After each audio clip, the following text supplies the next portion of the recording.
right now is HBCUs. We've seen what the impact that Deion Sanders has right now. Yep. We can talk about that because we haven't really spoke about that a lot about what Deion Sanders did last year with Jackson State, how they're kind of changing, the college landscape and how HBCUs are being more attractive to young recruits. Top recruits. Yeah. Yeah. So I know we spoke about it maybe 4 or 5 podcasts ago, where he was able to get the number 1 DB in the nation, Travis Hunter, out of the high school class in 2022. The number 1 DB recruit going to HBCU. So they're kind of changing the landscape in terms of, one, he's probably getting a lot of funding to be able to give scholarships out. Because one of the issues with HBCUs, when I was in high school, we would love to go to HBCU coming out when I was in the States, but they had no scholarship money. And so you have to kind of work to get a job. You have to, maybe try to get academic money. And so a lot more money is being, funded to all these HBCUs, so they're able to give up, full scholarships, able to, get better players. And Deion Sanders has direct impact of that. You know what I mean? They went 11-1 last year. I believe they lost in their bowl game, in the last game of the season. But like Nash, he's on commercials. He's on Subway commercials. He's on Geico commercials. Like, you saw Deion everywhere. He has a documentary that I'm watching. I need to catch up on. Is the Barstool Sports documentary. So they're following Jackson State, and they have like this kind of like Hard Knocks type series. So Hard Knocks is the reality TV series that the NFL has every single offseason to show training camp. You guys have probably seen that. Chad Johnson's famous for famous phrases he made in there, and so they're kind of doing that with Jackson State and having these weekly series come out. I believe it started the last 3 weeks. That's lit. I didn't even know about that. Yeah, showing them their throughout the season. So I watched episode 1, didn't watch the other 3 episodes. But yeah, I think it's called Prime U. But search that up, Jackson State, Barstool Sports, Prime U, to watch the documentary. But kind of showing like the everyday basis of what HBCUs is, and like he's coaching them like Florida State. He ain't coaching them lesser or whatnot because they're HBCU. And so I really think we should kind of give Deion his flowers in terms of the impact he's doing in the HBCU, the players they're able to recruit, transfers are coming in. So the more exposure they get, I believe they're also a lot more on ESPN now this coming season.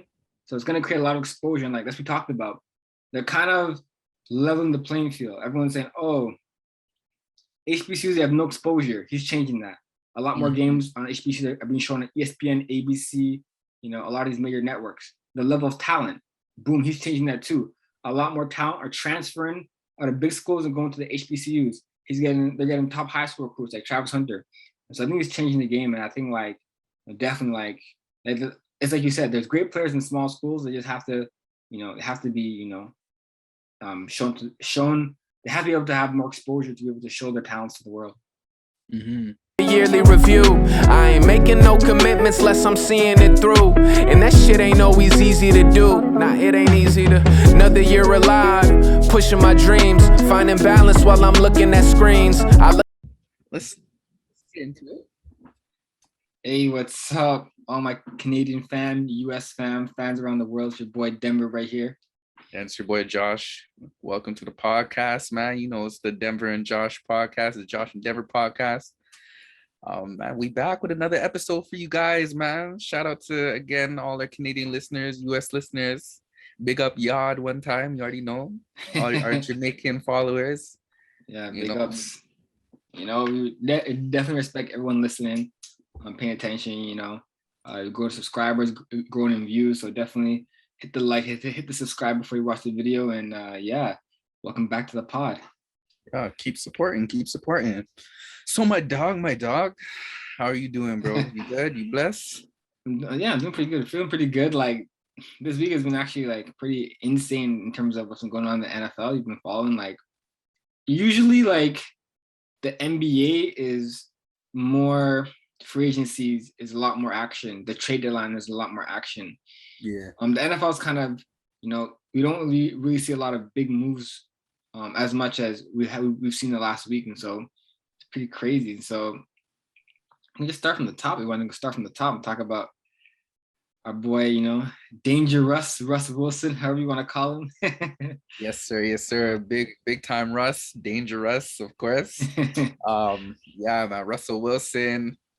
If you guys are keeping up with the NFL news, if you guys are not, I mean, you heard it here first. He's on his way to the Denver Broncos.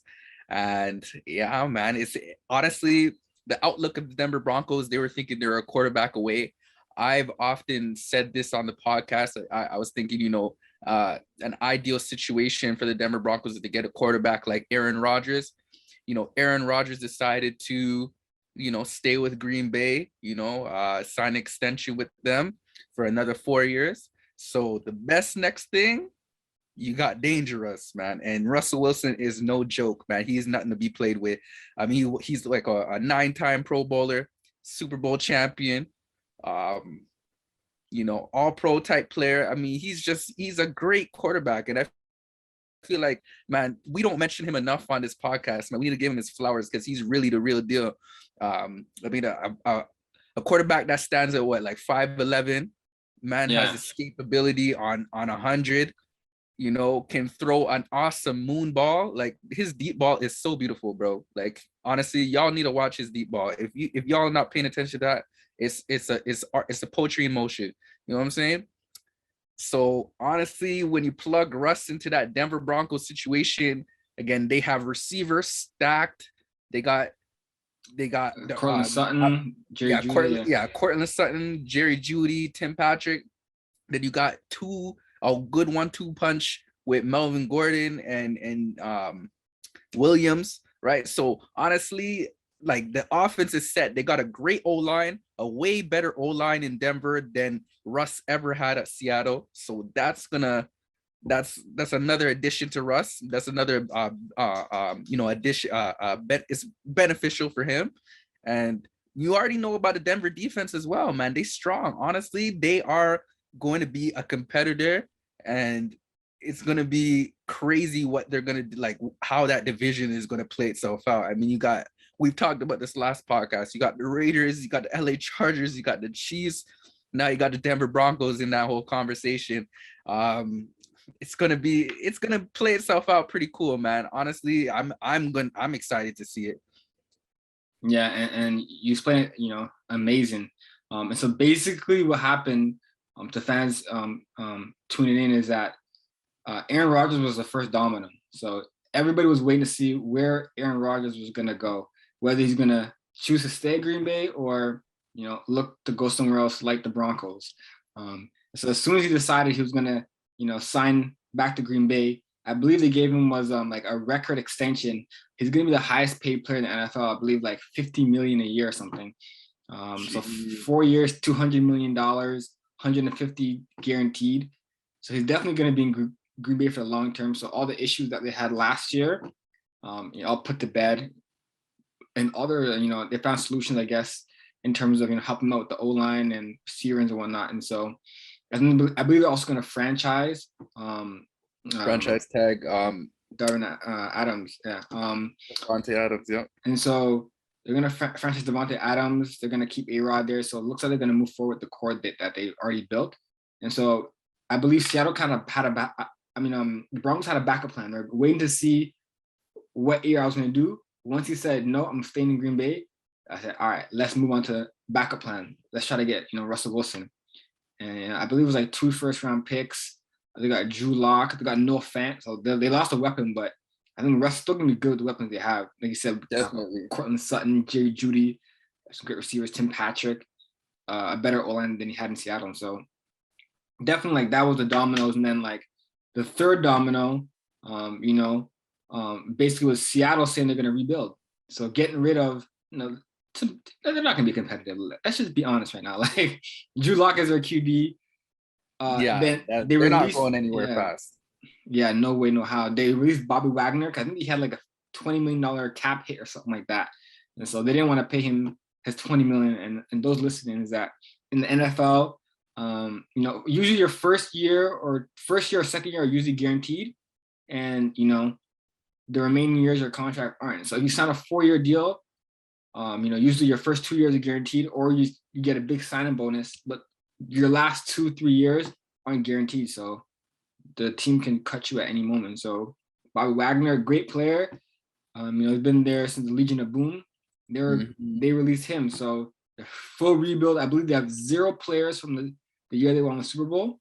So the entire core is gone. And so that was kind of the next domino right there. Seattle going to full rebuild mode. And then that just started a chain of events. And I believe this morning, Carson Wentz got traded from the Indianapolis Colts to the Washington Commanders. Yes, sir. Big news. Crazy. We heard Washington was looking for a QB there. They believe they wanted Russell Wilson, but they couldn't get him. I believe Russ didn't want to go there. Yeah, Russ didn't want to go there. I believe Seattle they didn't want another team in the same conference, I guess, to send Russell Wilson to. So they sent him to the AFC. But yeah, talk about the Carson Wentz trade, man. That was pretty big news today as well. Definitely big news, man. Honestly, Indianapolis, the Colts, I can't even say their city, right? But yeah, the Colts, man, honestly, they took on Carson Wentz this past year, right? Thinking that he would be, successful in the regime with a former coach, because he basically had the offensive coordinator that was there in Philadelphia with Carson Wentz in his near MVP season. And basically, Carson Wentz went to the Colts to follow him, and they're thinking, they might bring back some of that old Carson Wentz magic, get the Colts to the playoffs. Unfortunately, that wasn't the case for this year. Carson Wentz, we were talking on this podcast previously, in previous podcasts, just indicating, he was having a silent but a good year, but ultimately down the stretch, it wasn't as consistent. He didn't really do enough, with the team. And that was a good team. I mean, you have a great running game with Jonathan Taylor. I mean, you still have your weapons, right? I mean, I know T.Y. Hilton's getting up there in age, but they have other weapons. They were a playoff ready now team. Like, they were a team ready to make a run. And Carson Wentz, unfortunately, wasn't able to get them there. So they're like, all right, that's one and done for you, man. We looking to trade you off, bro. And Carson Wentz now, again, is officially a Washington Commander. I'm still laughing at their team name because honestly, it sucks to me. I feel for you Washington fans out there. It's a terrible name. But I don't think Carson Wentz is really going to do much in Washington, to be honest. I mean, if Carson can't do it on the Colts, what is he really going to do with Washington? I feel like he's going to become a little bit of a journeyman quarterback, a bridge quarterback. That's going to be his unfortunate reality because, he's just hasn't shown much since his 2015 near MVP year. I mean, it's big news. It's definitely in the headlines. I mean, it's good because Washington definitely, they feel like they have a guy, a serious threat at quarterback, but I just don't see much hope in that situation at all. So honestly, I want to rave about the Denver Broncos situation. I feel like Russell is really gonna show Wagwan in Denver. He's gonna do. I don't know if they're gonna make the Super Bowl. I don't know if they're gonna be a Super Bowl favorite, but they are gonna make a deep playoff run. I can see that, and it's just gonna be entertaining football. Just within that division itself. I mean, them facing the Chiefs twice a year. Mahomes, Herbert. Like, that's going to be a crazy battle. Him against Herbert, crazy battle. Like, it's going to be exciting football on that side, bro. So, yeah, that's my thought process on that. Yeah, I think it's easily, going into the season, the best division in football right now. Like, once you see the Broncos make that move, now the other teams have to make moves too. You'll probably see, the Chargers aggressive in free agency and the draft. Same with the Chiefs, same with the Raiders. They're all going to be aggressive because they know to be able to compete with the Broncos, and especially the Chiefs, they're going to have to, reload and kind of be a stacked team. I could easily see 3 teams coming out of that division into the playoffs. So it just leaves one team. Which team's not going to make it? Most people believe it's the Raiders, but yeah, I think it's going to be the Raiders too. I'm on that side. But bro, the NFL is so unpredictable. Every year, the team you pick, they say, oh, Raiders are going to be the worst in the division. They end up being the best or the second best. So, I mean, we never know, but we'll definitely see how both teams do, throughout this process in free agency and also in the draft to see who they pick up to, bolster their roster. But like we said, like Justin Herbert, transcendent quarterback. Mahomes, trying to build more of his legacy. Derek Carr, trying to make it back to the playoffs. You know what I mean? Like, and then you have Russell Wilson. He wants to go back to the playoffs. That's why he went to the Broncos. He wants to go somewhere where has a great defense, similar to where he had in Seattle. So give him a better chance to win more games. And so that was gonna be a crazy division.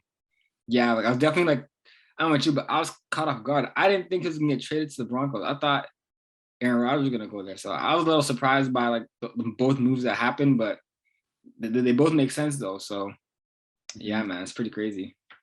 Yeah, I was really expecting, like, again, we've talked about this like bare times, honestly. We were anticipating Aaron Rodgers to go somewhere. We weren't expecting him to stay with Green Bay. But I mean, Aaron Rodgers is truly he's really loyal to the soil. Because I mean, like the amount of things that have come up between Aaron Rodgers and Green Bay in the media, projecting his disgruntledness, his unhappiness with the situation, but that man is not leaving that place, bro. He's retiring in Green Bay straight up. And I mean, if you think about it, his whole entire year, his whole entire career, he's only been to one Super Bowl. And in that Super Bowl, he won, yes, but he's only been to that one Super Bowl. So straight up, I don't know if he's going to ever win in Green Bay. I mean, you loyal for sure.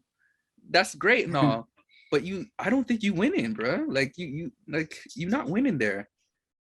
Yeah. Like that's my thought process there. Yeah, it's very tough. And they're already, they're way above the cap. So like they're going to franchise Davante Adams, but like they won't be able to bring back a lot of their players. So, I mean, but as long as you have Aaron Rodgers, you have a chance, right? That's the thing. Like, he's always gonna give him a chance. I believe as long as he's healthy, they're always gonna make the playoffs. Like you said, like how far can they go in the playoffs? Do they have the team to to beat the Rams? And that's the team they have to go after. Like, do they have those players to compete against some of these top teams in the NFC?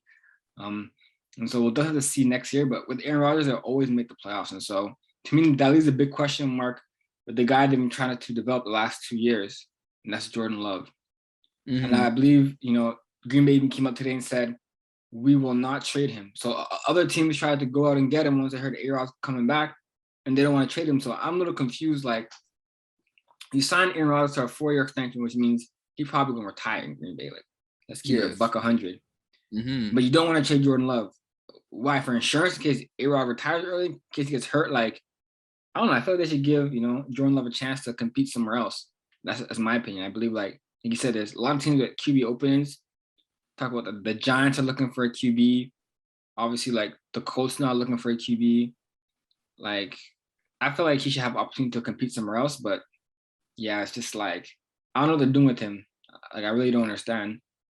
I feel like honestly, they know that Jordan Love is going to be their future. I feel like they're set on that. But they are going to suck all the juice out of Aaron Rodgers till he is run dry. So they're going to soak out every single, like anything that they can get out of Aaron Rodgers until he really cannot do it anymore. And then they'd be like, all right, Jordan Love, show us what you can do. Honestly, that's what they're doing. It's not ideal for Jordan Love. I mean, we've said it before, young QBs, to help them mature, they need experience. And the more he sits behind Aaron Rodgers, I mean, I feel like, he's definitely not getting he's not getting as much better as he could be. You know what I'm saying? I mean, I've also made an argument where it's like, let these quarterbacks sit as well. I'm kind of like, teeter-totter on each side, but I feel like Jordan Love has been sitting too long now. So if you sitting too long, bro, I feel like it's gonna hinder your development a little bit. I mean, like, you gain the most experience from playing, right? There's a certain amount of time where you can allow these young quarterbacks to sit, but eventually you need to throw them out there to the wolves. You know what I'm saying? So Jordan Love needs to be thrown out in that position because we don't even know if he can really play like that. Honestly, the few snaps that we've seen him take this past year when Aaron Rodgers was hurt, the man didn't really do nothing.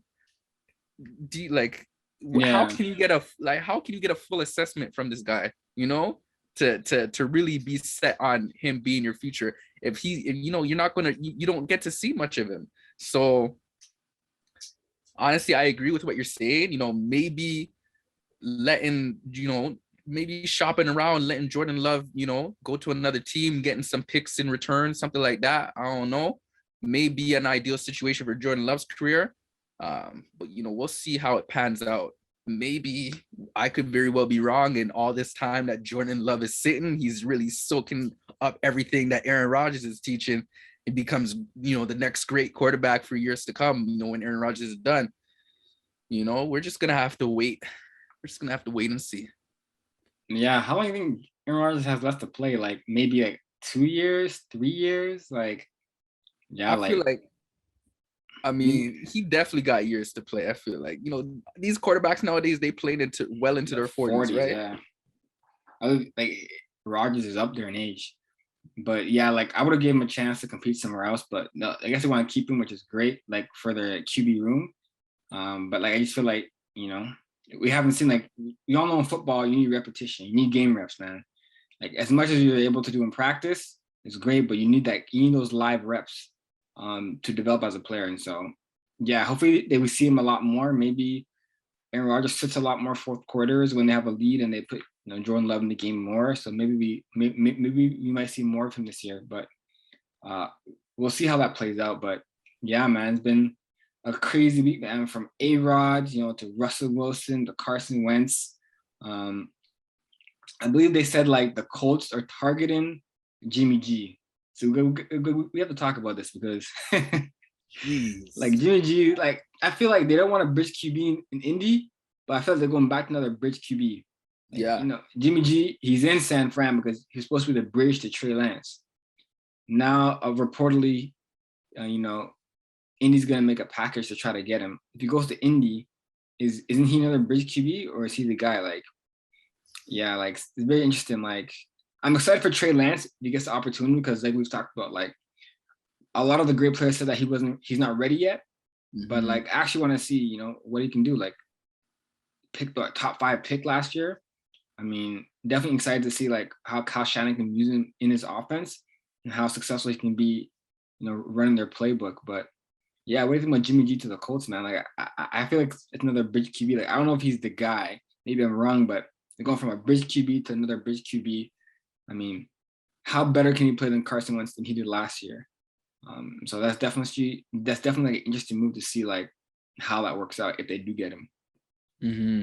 Yeah, I definitely agree with you, man. I don't know if Jimmy G is really going to be the guy in on the Colts. Maybe he'll just be again in a bridge quarterback situation. But we just don't know who he'll be bridging for. Maybe the Colts are looking at a quarterback in this year's draft. Maybe not. Maybe they're looking into the next draft. In next year. But I mean, I feel like Jimmy G is a good solution maybe for now. I don't know how much better he's going to do than Carson, but somehow Jimmy G gets in these good games, man. And Jimmy G's always been, the beneficiary of a good running game as well. And he's going to be going into a situation where I can't even say their damn city name, but the Colts have a great, exact Indianapolis. Man. Indianapolis. I cannot speak. All right. If y'all watch the podcast, you already know I cannot speak. That's a long ass city name, bro.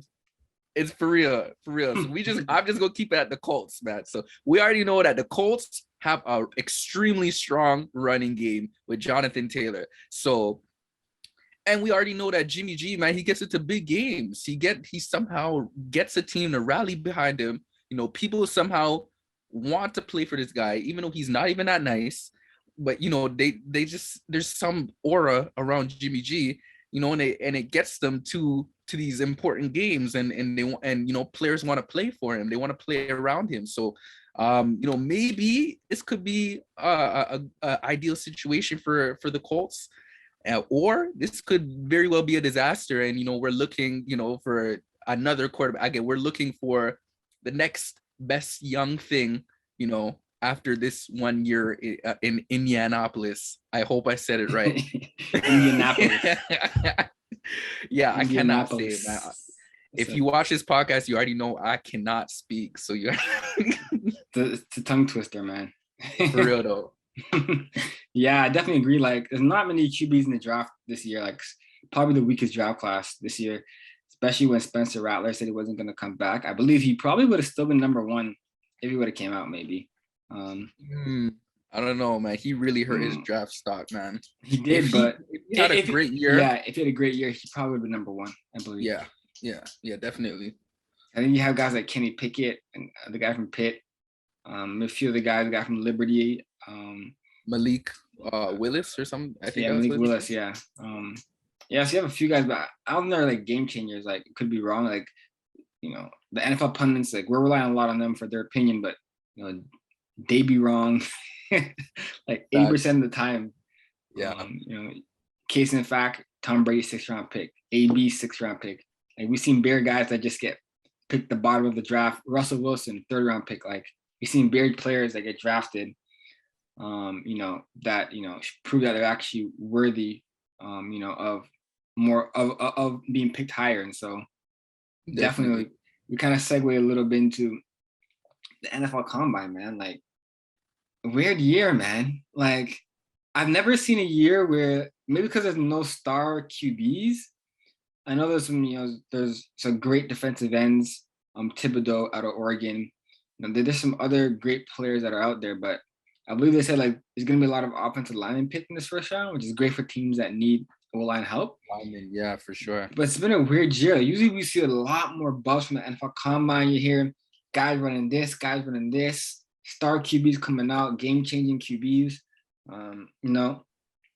I believe, I think it was Kayvon Barnes, I believe his name is. But he almost broke, I think it was John Ross's record. 40 record. Yeah, he ran 4.23, and the record is 4.22. So some great players coming out. I definitely want to kind of deep dive more into some of these players in the next few podcasts, the players that, that might be great players in the NFL coming up. But I feel like there's not a lot of buzz this year on the draftees coming up. Do you get that same sense, or?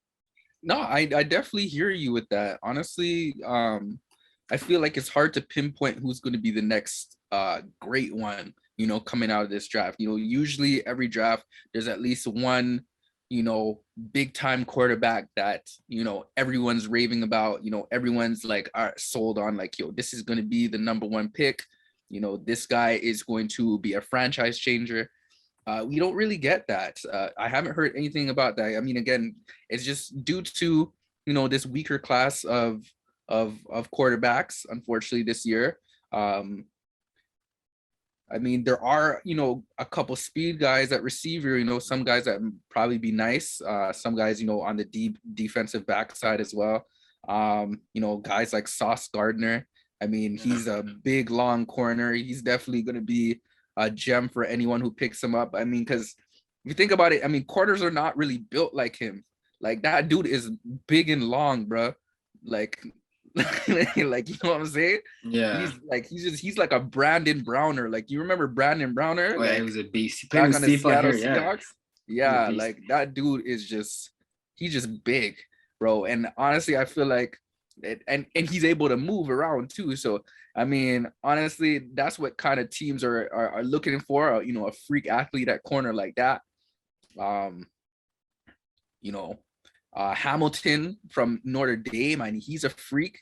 At safety, can definitely be a game changer for whichever franchise gets him. I've only really been paying attention to the DB side. Again, the quarterbacks really haven't been making noise for me. Wide receivers, kind of the same thing. I mean, they do have some great good dudes. Two dudes out of Ohio State, Chris Olave and I forget my other guy's name. I've been paying more attention to the DB side, honestly, of the combine.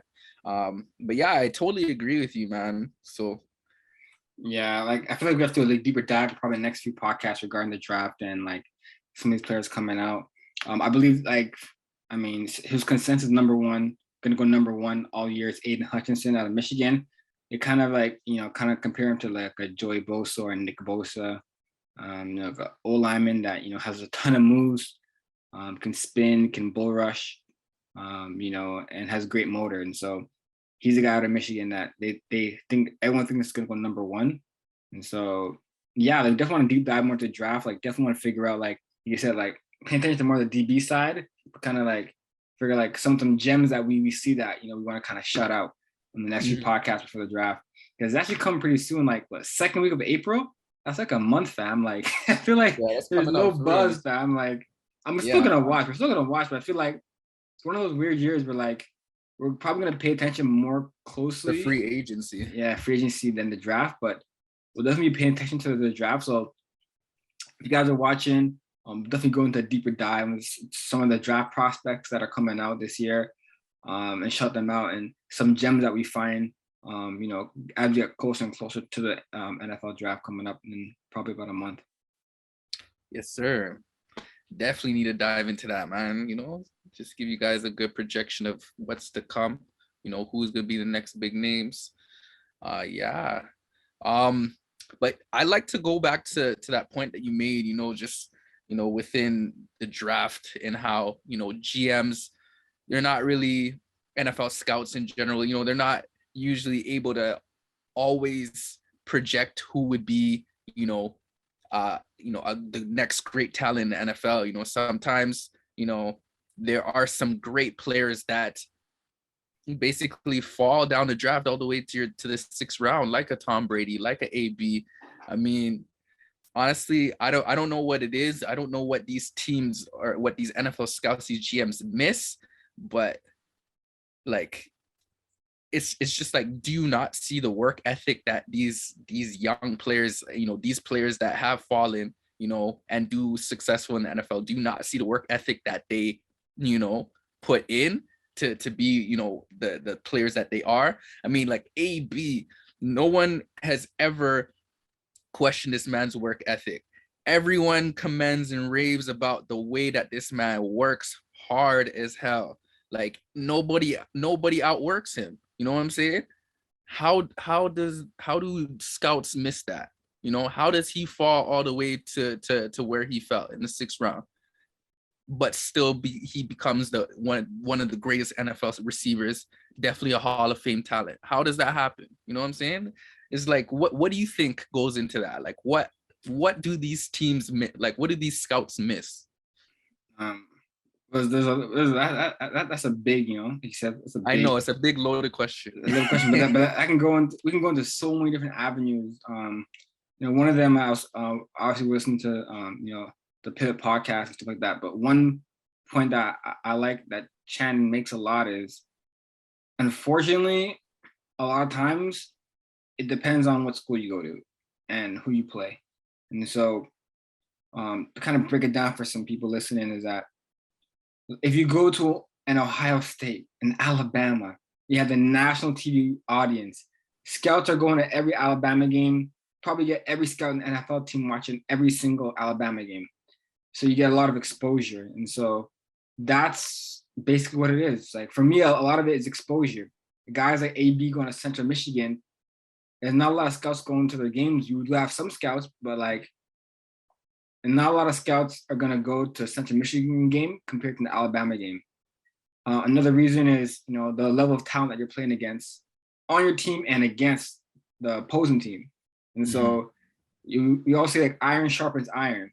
If you go to Alabama, you're going to go against the best players, on a daily basis. We've seen the running back rooms, that were there. Alabama. Yep. I remember one time, I think Alabama had Alvin Kamara.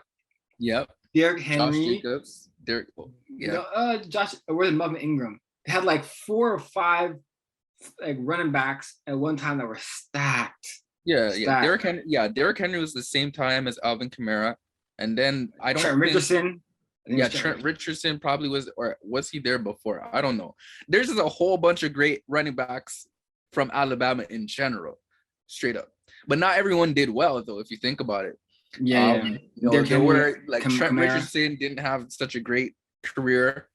Eddie Lacy was also an Alabama running back. Yeah. He didn't do so good. I mean, he eventually got fat and found himself out of the league. There's not everyone. You may go to these big name programs, but you're not always set up for the life that is the NFL. You know what I'm saying? So Yeah. that can't be the be all end all where it's like, oh, like I'm just gonna watch you because I know that this is a big name school. The scouts got to be, GM scouts, they got to be smarter than that. Yeah, I definitely agree. I believe there's a lot of players at small schools. Like, one of the big debates right now is HBCUs. We've seen what the impact that Deion Sanders has right now. Yep. We can talk about that because we haven't really spoke about that a lot, about what Deion Sanders did last year with Jackson State, how they're kind of changing, the college landscape, and how HBCUs are being more attractive to young recruits. Top recruits. Yeah. Yeah. So I know we spoke about it maybe 4 or 5 podcasts ago, where he was able to get the number 1 DB in the nation, Travis Hunter, out of the high school class in 2022. The number 1 DB recruit going to HBCU. So they're kind of changing the landscape in terms of, one, he's probably getting a lot of funding to be able to give scholarships out. Because one of the issues with HBCUs, when I was in high school, we would love to go to HBCU coming out when I was in the States, but they had no scholarship money. And so you had to kind of work to get a job. You had to, maybe try to get academic money. And so a lot more money is being, funded to all these HBCUs, so they're able to give up, full scholarships, able to, get better players. And Deion Sanders has direct impact of that. You know what I mean? They went 11-1 last year. I believe they lost in their bowl game, in the last game of the season. But yeah, like Nash, he's on commercials. He's on Subway commercials. He's on Geico commercials. Like, you saw Deion everywhere. He has a documentary that I'm watching. I need to catch up on. Is the Barstool Sports documentary.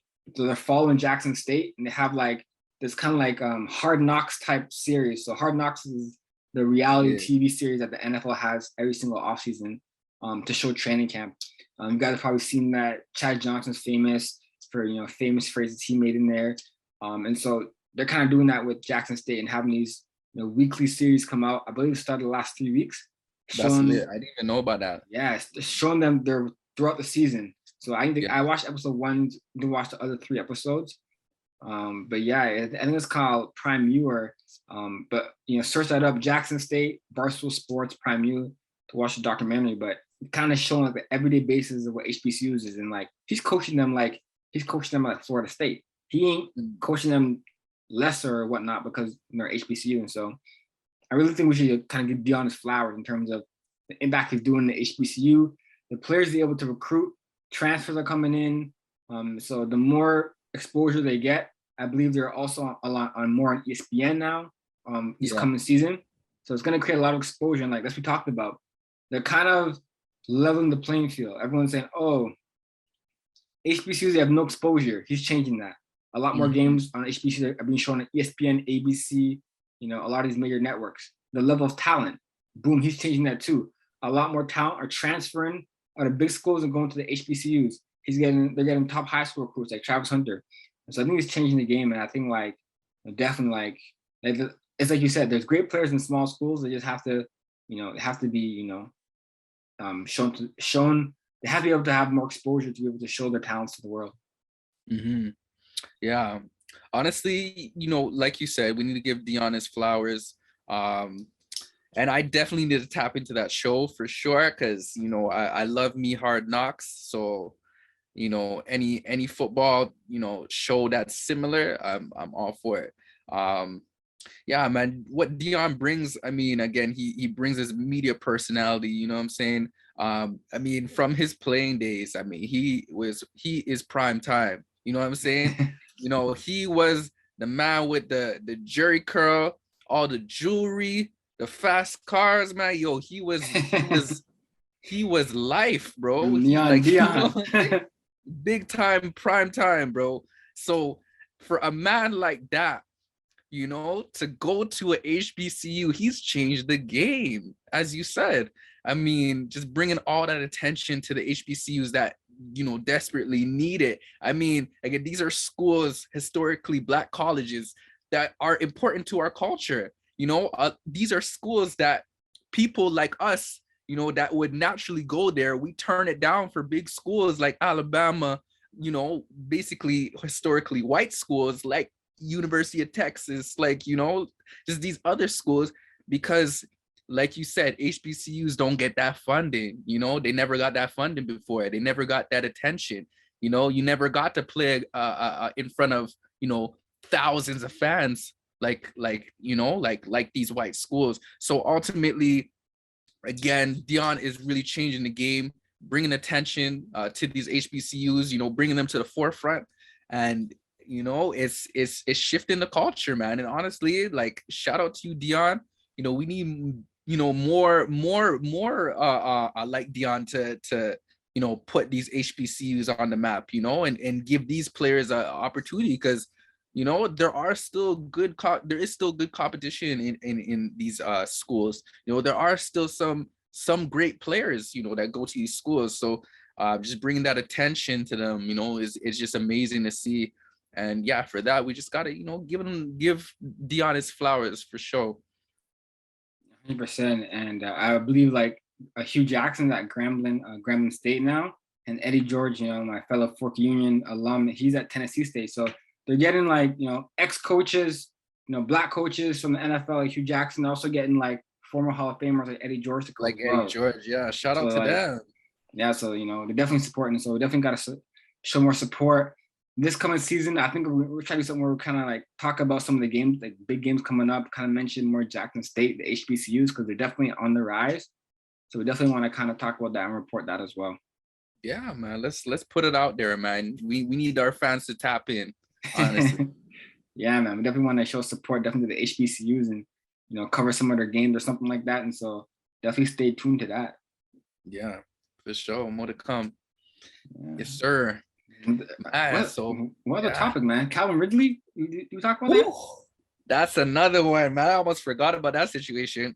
I was liking all of his tweets about the situation. Did you see all of his tweets, bro? The man's literally like, I don't even remember what he said. What did he say? He said,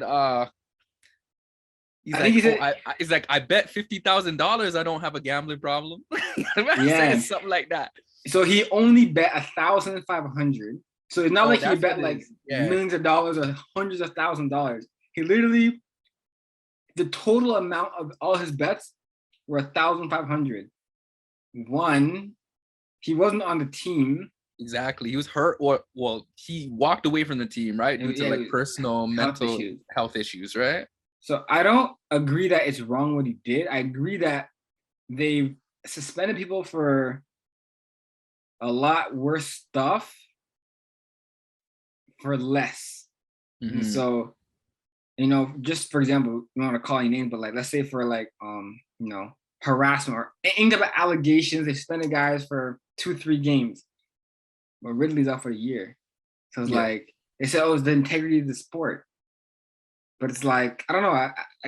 I feel like, what do you think? You think a year is justified for him to be suspended? Like, I feel like it is a violation, but like, do you think he should be suspended for an entire year? Like, I don't know about that. Not an entire year. That's so extensive. Like, I don't even understand how y'all are like, how y'all justify a year, you know? Ultimately, like, Calvin Ridley is definitely not the first and definitely not going to be the last to bet on NFL games within the league. I'm sure other NFL players do it. You know what I'm saying? 1,000%. So, like, are y'all just trying to make an example of Calvin Ridley? Is that what it is? I don't know what's the reasoning behind it, but I don't feel like Calvin Ridley I don't feel like he deserves this, man. Not at all. This makes sense. And definitely what we think is going on is, let's say you're my cousin, right? Yo, put 10K on Rams beating, you know, Rams win the Super Bowl. You put 10K down, whatever you collect the winnings, you pay it back to me. Like, they're doing it in other ways. They're not gonna put their name down, but like, gambling stuff is going on. Especially like, we gotta talk about how the NFL and the NBA, for years and years, they like kind of were shunning gambling.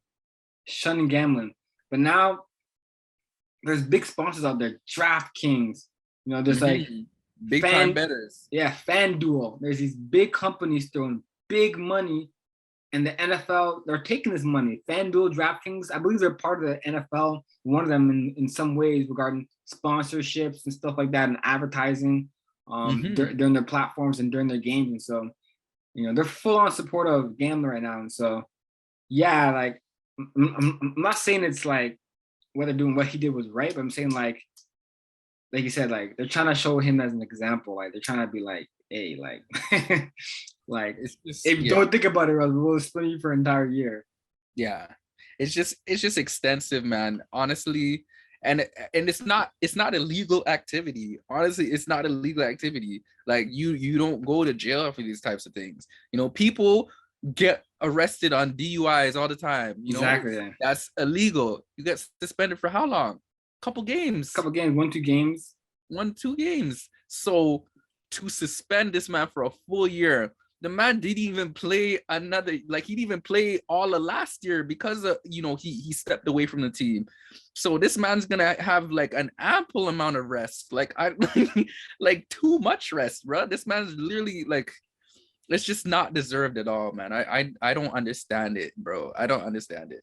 Same. Hopefully they can get reduced, but I think I think it won't be like you said. They're gonna make an example out of him. So he's out for another year, which is crazy. A young dude. I think he's like young. Like he's young. He's in his prime. You know what I mean? Like he has a chance to be like a good receiver if he stays healthy with the Falcons. So it just sucks he's not able to play and showcase his talents. But yeah, it just sucks. He's out another year. More issues. Like yeah, it kind of sucks, man. Like I don't know.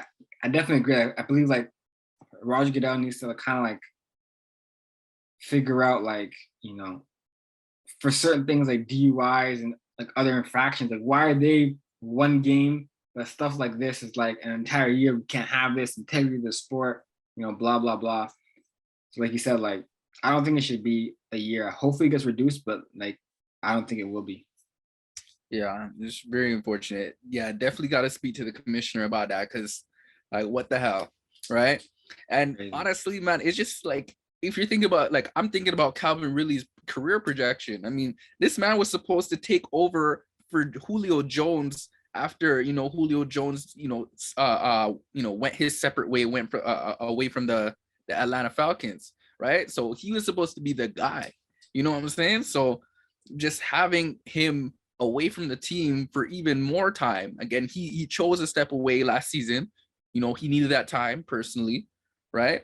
But this year was supposed to be his year. Now he's suspended for some BS, like for lack of a better word, right? It's just, it's just foolishness to me, bro. That's crazy. Like you said, like, yo, 100% that's going on. He's not the only guy. 100%. Like it just like someone snitched on him. I don't know what happened. I don't know how he found out. Like Lucas said, like some of the casinos or wherever he was gambling from, the online sites, whatever he did, like I don't know how they found out, but they said like that there's them who reports to the NFL. So it's kind of like what? Like it's just crazy, like insane. Honestly, bro. But yeah, that's the Calvin Ridley situation. Is there any other big news in the NFL that we missing? Trying to think. Cowboys, a lot of players took a pay cut, like Dak Prescott took pay cuts to stay on the team. So like really? Yeah. I mean, but Dak is a team player. He like similar to like we've seen players in the past do that, like Drew Brees and Tom Brady. When they have a huge like a huge like salary, they take a pay cut. But I believe what they do in the NFL, they do a lot of like you call like I don't know, cap management stuff where like they'll say, here's your salary for the year. Let's say it's like $5 million, and the rest of the money we're gonna pay you is like a signing bonus. A lot of like loopholes like that, and so I believe like loopholes. You see a lot of loopholes like that throughout the entire week, and so like just to our audience, when you see like news like oh, so and so got a restructured contract, all that means is that this QB or this player, he's taking less of his salary throughout the year, but getting the rest, in his signing bonus, as a one-time thing. Here's the rest we owe you at one time, but your salary throughout the year is going to be reduced, but they get the rest in the signing bonus. And so that's what's going on. A lot of these cap loopholes and stuff like that, restructuring of contracts. So that's what's going on. Just to stay under the cap, right? The salary cap. But I feel like, honestly, does Dak deserve the money that he's getting? I mean, I know we paying QBs nowadays. We're paying them a whole heap of money. But for Dak though, I mean, I just wouldn't be comfortable myself taking a pay cut, to stay. You know what I'm saying? I probably want to, get myself out of the Cowboy situation. I mean, if you think about it again, they're always going to be under a microscope. If they don't do well, they're always going to be, Dak's going to be that scapegoat. You know what I'm saying? It's just, I don't know how successful that team will really be. You know what I'm saying? Like with Dak as their future at quarterback. I don't know. I just have trouble believing in Dak to win those big games down the stretch in the playoffs. So, if I were a player, seeing Dak get paid, knowing that we ain't winning and we supposed to be following this guy's lead, it's not gonna make me very happy. You know what I'm saying? So that's me personally. There's not too many QBs that you can get. Like who's gonna replace Dak Prescott with? Like who's available? I think that's the conversation that happens a lot is who's available, who's better. And so for him knowing the playbook inside and out, has Kellen Moore as OC the last 3 years. Like you said, like a lot of teams have to do all this cap stuff. I believe like there's a lot of casualties. Like, speaking of the Cowboys, like they're gonna release Amari Cooper because of that. So he has a huge cap number. And he's been released. He's a pretty good wide receiver. Like some team's gonna get a pretty good, get in Amari Cooper, and so he's still number one. Yeah, so me that's concerned to me. Like he's losing a weapon. So that's just concerned. Like who they're gonna replace Amari Cooper with? Like he's a guy that like you said, drafted by the Raiders, sent to the Cowboys. Now he's gonna be somewhere else in free agency, and so like I think they're still looking for the number one receiver there. Maybe they have huge expectations of my boy out of Oklahoma, out of Lamb, and hopefully they see him that he's gonna be the number one guy. So we'll definitely have to see. Like that can't be the last move. They're definitely gonna go get another receiver, 100%. Like Cowboys are always all in, so I believe they're gonna do something in free agency or the draft and add a receiver, but they can't lose Amari Cooper and not replace him with somebody else. But like I said, I think. I don't know, like Dak, man. Like, I'm trying to think. Like, do I think he's gonna be a guy that can lead them to a Super Bowl? Like, I don't, unfortunately. He's really good, but is he that good? Is he that clutch in the playoffs? Like, I still haven't seen enough, man. Yeah. I don't believe it, unfortunately. And it's not even like I'm a Dak hater, bro. I like Dak, and it sucks that there always has to be so much pressure on him, for the team that he plays on. I mean, again, he's playing for America's team, so they're always under a microscope. But that's just unfortunately, it's the reality of things. And if you're not winning, bro, again, you are the scapegoat. You are the reason. The reason as to basically the lack of success, right? So ultimately, I don't know, just I think maybe the pressure gets to him. I don't know, or he just doesn't have that it factor at the end of the day. That little driving force that maybe comes over you, after you get late into the playoffs. Maybe he just doesn't have that. You know what I'm saying? So I don't know. I don't believe it ultimately. Maybe, the Cowboys are going to have to plan for something, in the near future. Because Dak is not, I don't think he's a long-term solution. No, definitely. I like Dak personally. Like, I think he's a good player, but like you said, like, I don't know who's the guy to get them over the hump. But yeah, man, I think that's touched on all the NFL news. Yes, so sir. far. Let's touch this some NBA out here. NBA. We'll talk about, some of the, I see the topics that going around a lot is the Russell Westbrook situation. I don't know if you've heard about that or you've seen that. Yeah, I was just about to touch on that too. Yeah. Definitely a great topic to get into. Here's where we get into the topic of players, being humans too. We all human beings, man. We all human beings. And this game affects us, ultimately, it affects us mentally, But yeah, man. I honestly, I want to get your spin on it, and then I'll give my spiel. Yeah, so I mean, Russell Westbrook has always had like a tension with fans, with the media. Like if his entire career, if you look back on the highlights, there's just such a Russell Westbrook in like press conferences or like Russell Westbrook funny moments. You'll see like so many like scenarios and situations where he's in conflict with the media or with fans. And so he's definitely like a rowdy guy and in those terms. But yeah, I believe to kind of break it down to our fans listening is, all year. Well, first of all, LA is a really hard place to play. We've seen that in places like New York, but LA is similar where the media coverage is on you real hard if you lose. If you win, they'll love you. There's definitely a love-hate relationship with LA in that type of media market. And so you see what the flat LeBron James takes all the time. Well, LeBron James, he's old. Next game, he drops 56 points.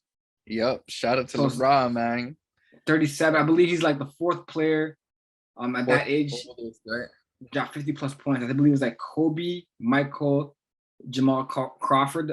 Remember like a few years ago, he dropped like 50 yeah, he dropped 51. I think it was 51. Yeah, and now LeBron James. So like, bro, and he played on a bad knee, so that's proving how good a player he is. Like I know we're not the biggest LeBron guys, but like we can't deny that this guy is like what he's doing is like we've never seen him before. And so he the king at the end of the day, he the king.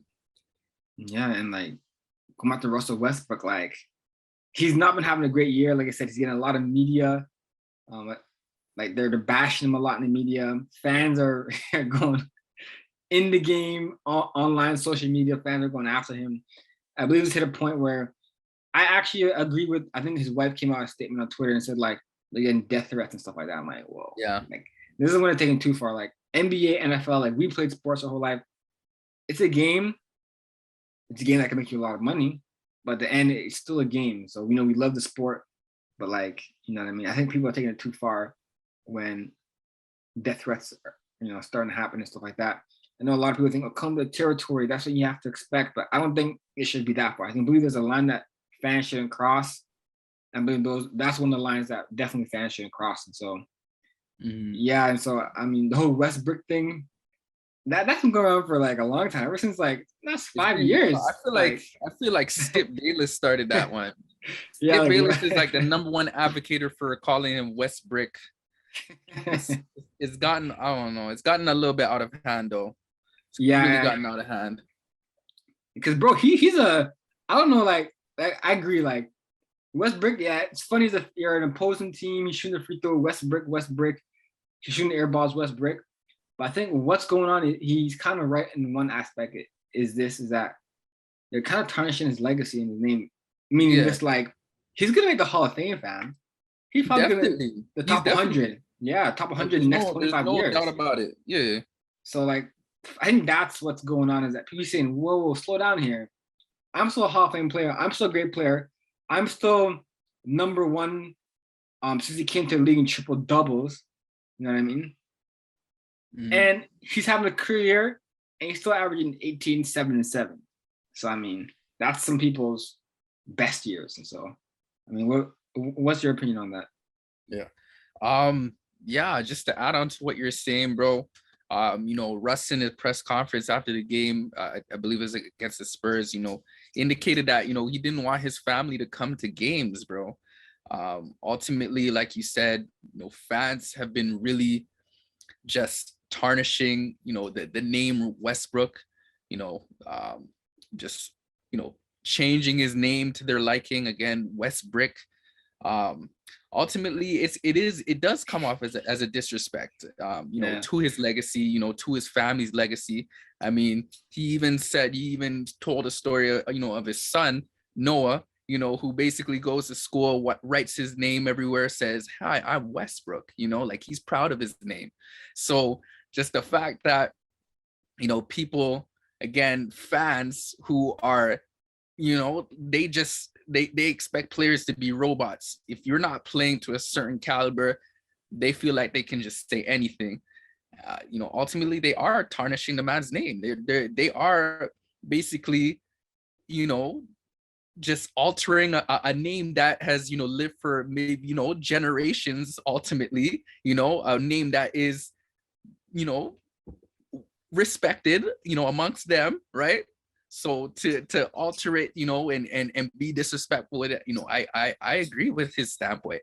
And I know that, this is really getting to him mentally. And, as a player, you get in ruts, ultimately I want him to play better, but I understand his standpoint and I understand how this is affecting him. I understand his standpoint. I understand how he doesn't want his family to come to games, and be just subject to that disrespect.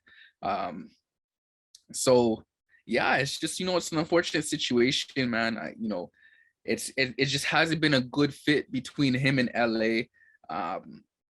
And we're just seeing it come to pass. And if there were better decisions made, to make to maybe try to salvage this, I mean, maybe Frank Vogel needs to grow a pair and have Russell coming off the bench, to kind of have him thinking a little differently. You know what I'm saying? Like, Frank Vogel will not bench this man. I think he's literally scared of Russell, bro. Like, he's scared of the Russ face, honestly. You know what I'm saying? Because Russ is not a quiet guy. So I see that, but like, as a head coach, man, there's certain decisions you need to make, for the betterment of your team. Maybe, if Russ is coming off the bench, it changes the whole outlook on the game. You know what I'm saying? Maybe it would humble him a little bit. Maybe he give more of what he has to the team, and it could be successful for them. Who knows? But yeah, just what's been going on right now, it's not working. And again, I'm just hoping that these players that are so I'm hoping that these fans that witness these players, they just remember that we're all human at the end of the day. There's no need to talk down on people's names, and there's no need to basically threaten people's lives out here because they're not playing to your liking. Like, that's foolishness. It's never that serious. So yeah, I definitely agree. Like, we've seen this kind of transition, and we've been talking about it like transparently, like 100%, in terms of we've been keeping it real, saying that Russell Westbrook should come off the bench. We said that the last few podcasts, and basically where we're coming from is a lot of great players, they're kind of going through that transition period where they were a superstar, and they kind of go into, they could still be a great player, but come off the bench would, it'll give them the freedom that they used to have, because they'll be playing with the twos and whatnot, and it just gives them a better opportunity to still be successful. And so, like, we've seen the players in the past, like Carmelo Anthony, he was on New York, he was a man. Denver, he was a man. He goes to Houston, he said, I want to be a starter. Mm-hmm. Let him know, like, yo, bro, you gotta come off the bench. And that's what he's been doing the last few years in Portland, and now in LA. That's why he revived his career. Didn't want to come off the bench, and that's where his stand stood. But for him to come back in the NBA and play with the Trailblazers, he came off the bench. So I think Russell is kind of going through that phase. I think he could definitely still be a great player. He could definitely still be a sixth man of the year. He could definitely still put up great stats. Like you said, right now it's about the team, playing well. And like, I believe they're like the 9th seed, the 10th seed. So they're risking to not make the playoffs. The 9th currently. Yeah, so I feel like they have to make some moves. Like, Vogel's gonna have to do something, like you said, sit down, talk to Russ, and tell him, hey, I think you can be better off the bench, for the team. And so it's gonna be very interesting to see how it plays out the next few weeks. But yeah, like, something's gotta get. Like, they can't keep losing this many games. And I think, like, LeBron is not 100% healthy, so they're gonna have to do something quick. AD, we still don't know when he's coming back, and so, bro, I don't even know if they're gonna make the playoffs, to be honest. Like, bro, I don't know. I don't even know if they're gonna make the play-in game. You know what I'm saying? Like, honestly, like, if you're thinking about it, shout out to LeBron. The man was, again, he's up there with one of the oldest players to score 56, but he scored 56 on a night where they barely won. You know what I'm saying? they are struggling, like emphasize struggle, like, you know what I'm saying? Like emphasis on the word struggle. Like, bruh, they need to make that playing game. And even from that, like if they don't, bruh, it's really like this whole season is a wash. That's basically their last chance. And just the way that things are progressing so far, I don't know if there's much faith that they will even get to play in that game. So I mean, bruh, like there definitely needs to be some changes, definitely needs to be some serious changes and quick, because we are nearing the end of the season. I mean, there's 18 games left, I believe. Yeah, this end of the season is that. like April 10th or something. April 12th is the last game, the last week of the season. So we're nearing the tail end now. So about a month left. Yeah. Like best case scenario is they make the playing game, they survive, and they play like a Memphis. Memphis is number 2 seed right now. I mean, if they're all healthy, Russ, because he's come off the bench. They have AD and LeBron. They're all healthy in the playoffs against Memphis. They got a chance. And Memphis is a great team, but they're a young team. They have a chance. I think if they go up against the Phoenix or Golden State, they're gonna get washed in the playoffs. Yeah, I mean, that's the Lakers. I feel like they have to do something. Yeah, but they're definitely they can't keep losing like this and expect to make even the playing game. Yeah, fam. Yes, sir. Yeah, we talked about a lot. We definitely want to shout out some teams that are like the Miami Heat. Not a lot of media is covering them, but they're number 1 seed in the East right now. Like I said, healthy with Kyle Lowry, Jimmy Butler, Bam Adebayo. They have a great squad. Tyler Hero, Duncan Robinson. Victor Oladipo just made his season debut. Man, they just have a roster, bro. And you would think that a team in South Beach, Miami would be, heavily publicized, but they're not even getting that much love. You don't even hear the buzz like that. No, everyone's talking about just the Lakers. Everyone's talking about Brooklyn. Brooklyn's number 8 right now in the East. Obviously, they're not 100% healthy. They don't have Ben Simmons. Like Kyrie and Durant have been back, but everyone's talking about 2 teams, Brooklyn and the Lakers, and Philly. No one's talking about Miami or Phoenix, which is ridiculous. Yeah. I mean, let's take Brooklyn out of the conversation. The Miami Heat doing well. We talked about Brooklyn wants to get healthy. Definitely get into this run. We're going to the playoffs soon. Milwaukee, Chicago. And on the West, we spoke about obviously the Lakers, but the top teams like Memphis. Jaws been playing unbelievable. Phoenix is still playing good without Chris Paul. You have teams like Utah right in there. Jokic for Denver is playing unreal as well. So we're definitely going to see an exciting push towards the end of the playoffs. Towards the end of the season. Yeah, definitely. And you already know, man, as we get later down the stretch of the season, that we're going to be talking about the playing games. We're going to get into the playoffs. And then before you know it's the NBA Finals, man. Before you know it, man, time flies, man. Time flies.